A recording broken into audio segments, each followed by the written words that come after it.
Heroes created by people's imagination live and commit their acts of bravery in our program, The Legend of Kazakhs. Legends are an invaluable cultural heritage passed down from generation to generation.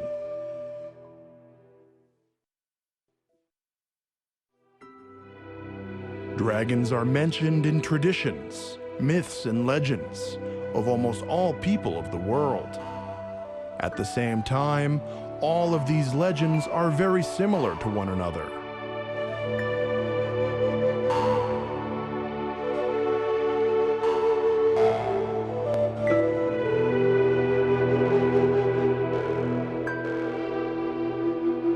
It is known that in ancient mythology, dragons took a direct part in the creation of the world, and they controlled the elements.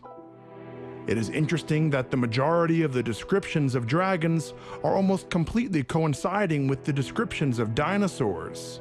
Probably people found the remains of ancient reptiles and came up with the legends of these mysterious and scary monsters. The Chinese, Japanese, and Koreans used a large dragon as a national symbol. The Chinese call it Lun, in Japanese, Ryu, in Vietnamese, Long, and in Korean, Yon.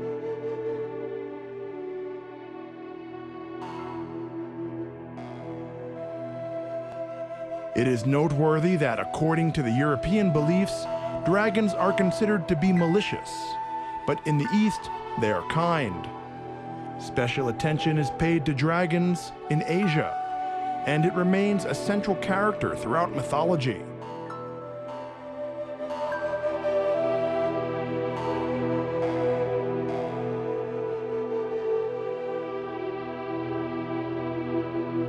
The Kazakh culture is no exception.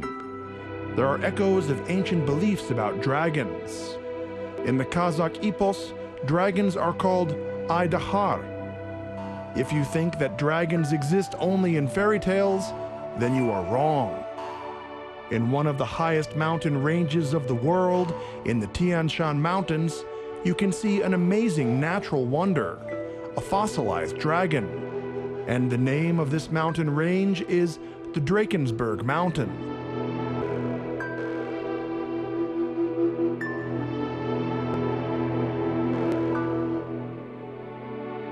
Many legends exist explaining the origin of the rock mass. We will tell you about one of them.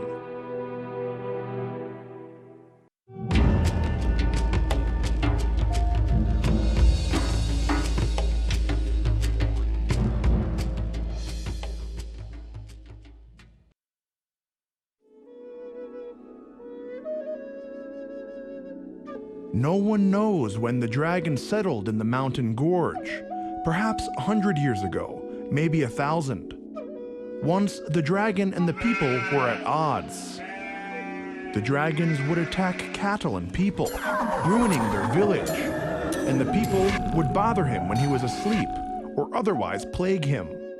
After all, if he would wake up prematurely, then later, no matter how hard he tried, he couldn't fall asleep.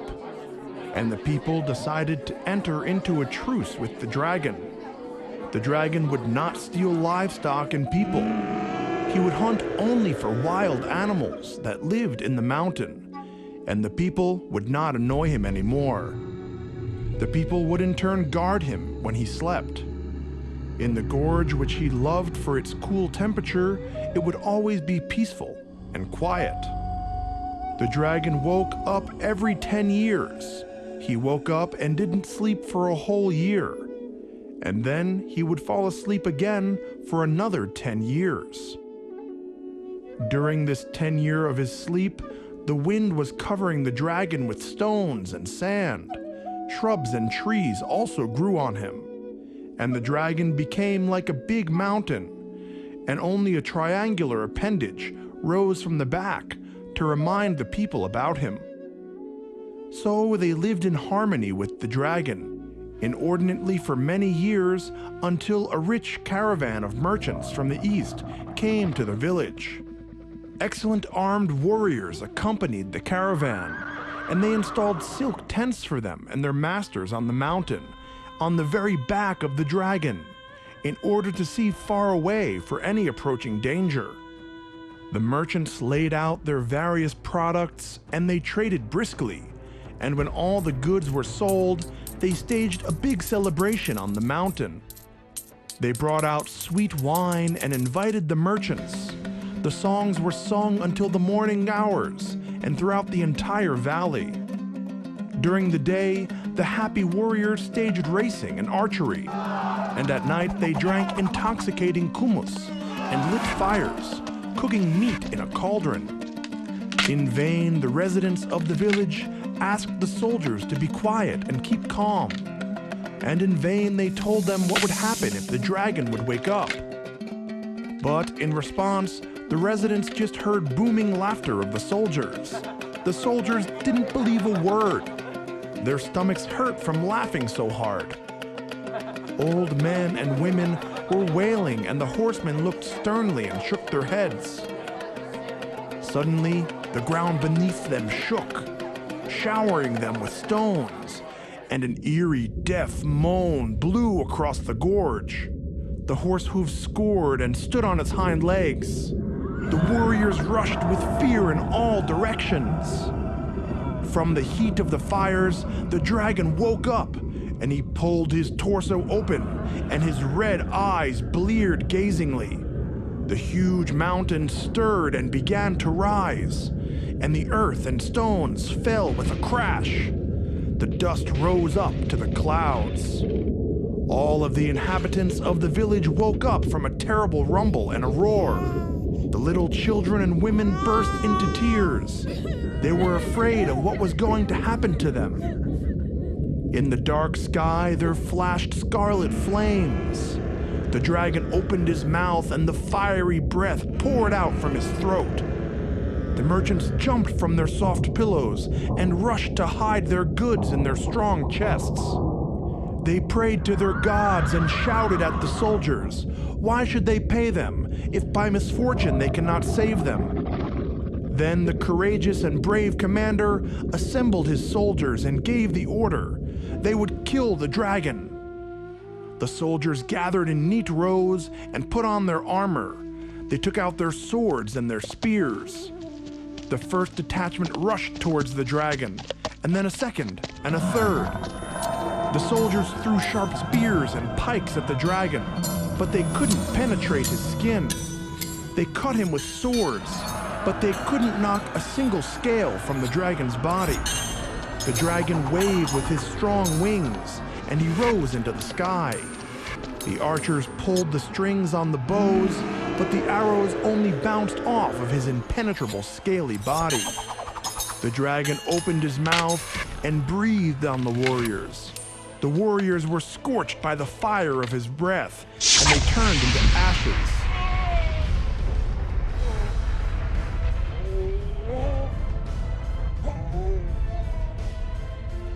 With the first rays of the sun, all of the inhabitants of the village gathered, and they began to decide what to do, how to appease this angry dragon.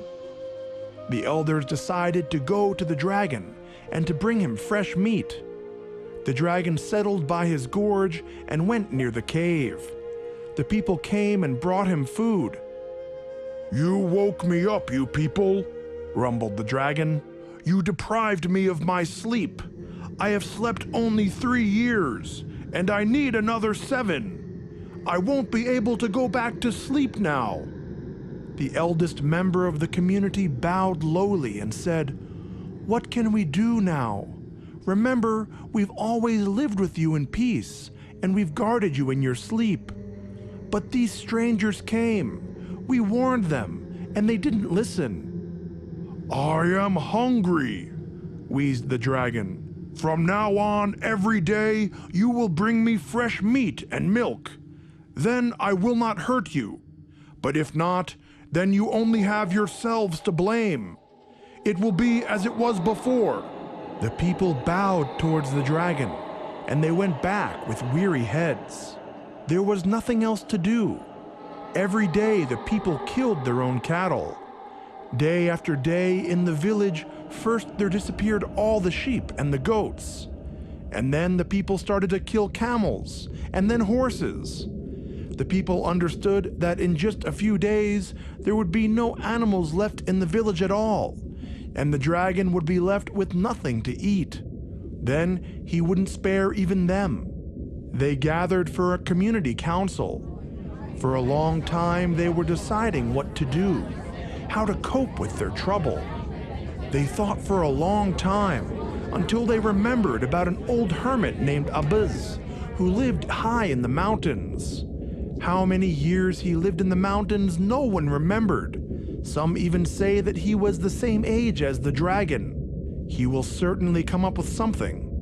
The people gathered all of their money and forged it into the chest and went to the Aksakal. The road was long, but still they found the hermit, and they presented him with their gifts. They pleaded for him to help, and they told Abiz everything as it was. He listened, and he shook his head. He knew himself what had happened, that the people had awoken the dragon. Abiz lifted up his gnarly dry finger, and he said that in the books it says that this is impossible, to defeat or to kill him. The people prayed and begged Abiz to come up with something. The wise man said, "If it can't be killed, then we should put him back to sleep. Give me 3 days.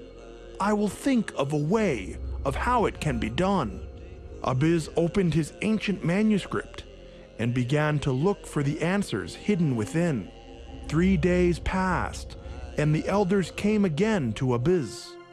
Abiz said in his crackling voice, "There is one solution." Abiz told the people that there is one herb called eringul, and that one needs to collect it and cook it in a certain way. And if it is dissolved in the water, it doesn't impart the water either with a taste or a smell. And if the dragon will then drink this broth, he will fall asleep soundly. But you have to hurry, because the dragon drinks only once on the 12th day after his awakening. And he drinks always from crystal clear lake water, from the lakes, which are near the place where he slept. The elders returned to the village and began to look for the right herb day and night. Thorny shrubs and grasses cut their hands and feet, scratched their faces, but they didn't stop from collecting this yeringul. They gathered up a big mop of grass and carried it to Abiz. Throughout the night, the Aksakal was awake and sleepily cooked the broth, but in the morning, everything was ready. The inhabitants of the village chose the most powerful and darling horsemen. They took the torsuk with broth and went to the dragon. They saw how the dragon tossed from side to side, unable to sleep. They gently then slipped unnoticed into the small lake and poured the broth into it. The next day, just as the wise man said, the dragon came to the mountain lake and began to drink from it. And he drank a very long time from the lake until it dried up completely. After drinking, the dragon came out of the cave, but a deep sleep overcame him. The dragon fell onto the ground, and the stones were showering him from the mountaintops because of his powerful snoring. The people sighed with relief. The dragon had fallen soundly asleep. After 7 years, the dragon was still asleep, and after another 10 years, he was still sleeping. Over time, the village grew and the cattle increased to thousands, and the people started to live in prosperity and joy. The dragon is still asleep to this day, but legend has it that the dragon can wake up at any time. But there is a popular saying in the village, which people say to their rambunctious children: "Quiet down, my child, don't wake the dragon," and they point to the mountain range.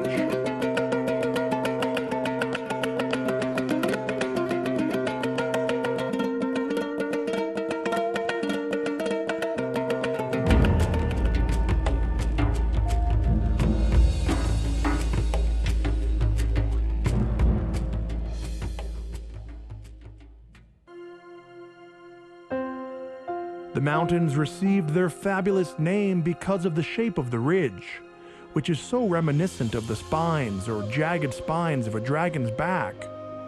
It is also because of the haze, which appears early in the morning and hides the top of the mountain. It is very similar to the smoke that comes out from the nostrils of the dragon. The beauty of this wonderful mountain is truly fabulous.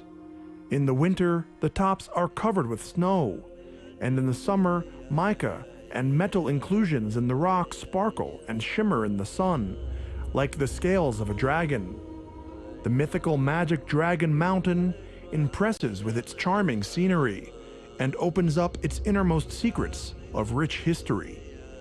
According to the legend, there lives a mysterious monster who wakes up and protects his mountains.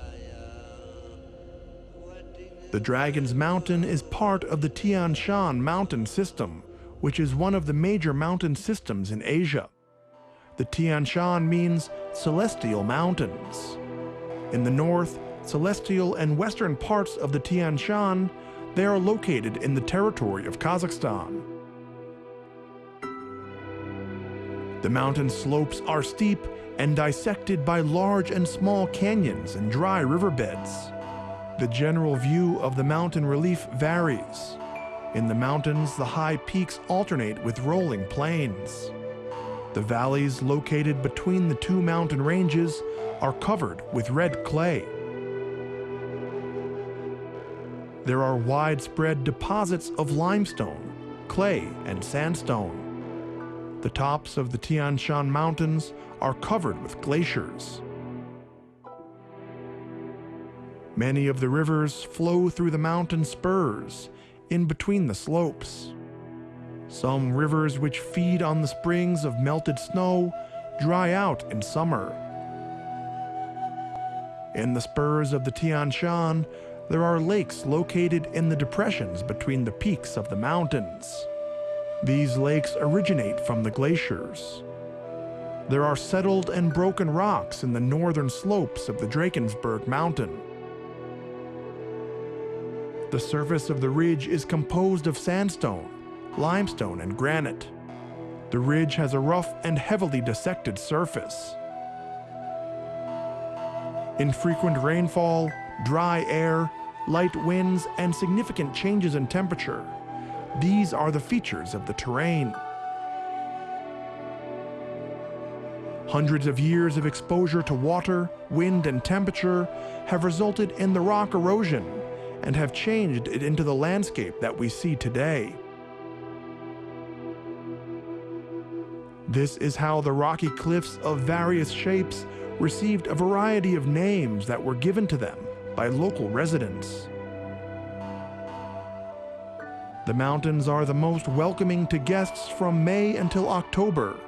Scented plants and succulent flowering carpets give a generous scattering of berries. Winter is a cold period, and in the summer months it is hot in the foothills, but fresh and cool in the mountains. When looking at the Drakensberg Mountain, you can see a beautiful scenery with a whole series of mountain ranges with fantastic shapes, cliffs, and valleys.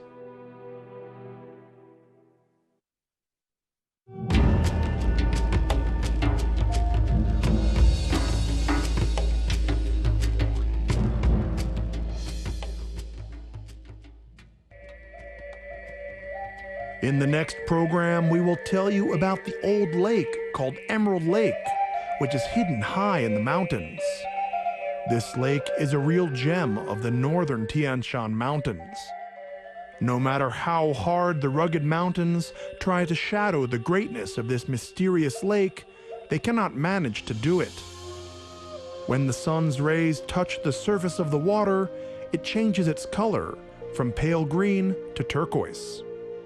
The legend which we will tell you about is how this natural wonder was formed, where love and kindness wins over malice and hate.